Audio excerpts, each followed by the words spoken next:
1953 April 30న విడుదలైన dubbing చిత్రం తండ్రి.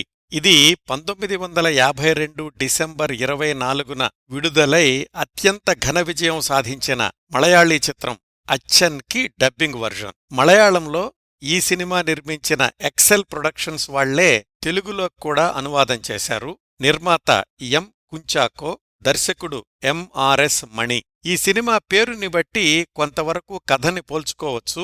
ఒక తండ్రి చుట్టూ తిరిగే కథ. ధనవంతుడైన తండ్రికి చివరి కొడుకు చంద్రం. ఆ ఊళ్ళో ఉండే ఉషా అనే అనాథ బాలికను ఒక నాటకాల కంపెనీ మేనేజర్ చేరదీసి నటిగా తీర్చిదిద్దుతాడు. ధనవంతుడి కొడుకు చంద్రం తండ్రి మాట వినకుండా ఆ నాటకాల ఉషని పెళ్లి చేసుకుంటాడు. స్నేహితుల చెప్పుడు మాటలు విని తండ్రి నుంచి విడిపోయి సొంతంగా నాటకాల కంపెనీ పెట్టి దివాలా తీస్తాడు. అప్పులు చేసి మరీ ఎమ్మెల్యేగా నిలబడి సర్వస్వం కోల్పోతాడు. భార్య ఉషతో పోట్లాడి ఇంట్లో నుంచి వెళ్ళిపోతాడు. ఇవన్నీ గమనిస్తున్న తండ్రికి మనశ్శాంతి ఉండదు. సమస్యల్లో చిక్కుకున్న ఆ తండ్రి కుటుంబంలోని సభ్యులందరూ తిరిగి ఎలా కలుసుకుంటారు అనేది సినిమా కథ. ఇందులో తండ్రి పాత్ర పోషించిన తిక్కురిసి సుకుమారన్ నాయరే కథా స్క్రీన్ప్లే కూడా సమకూర్చాడు. తెలుగులో మాటలు పాటలు రాసింది దేవులపల్లి కృష్ణశాస్త్రి గారు.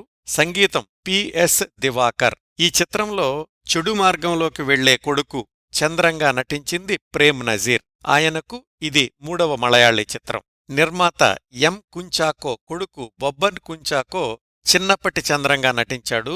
ఈ బొబ్బన్ కుంచాకో కొడుకే ప్రస్తుత మలయాళ హీరో కుంచాకో బొబ్బన్. తండ్రి చిత్రంలో కథానాయిక బిఎస్ సరోజ, ఇంకా ఇతర పాత్రల్లో baby Girija, T Jayashree, Pankajavalli, CL Anandan మొదలైన వారు నటించారు.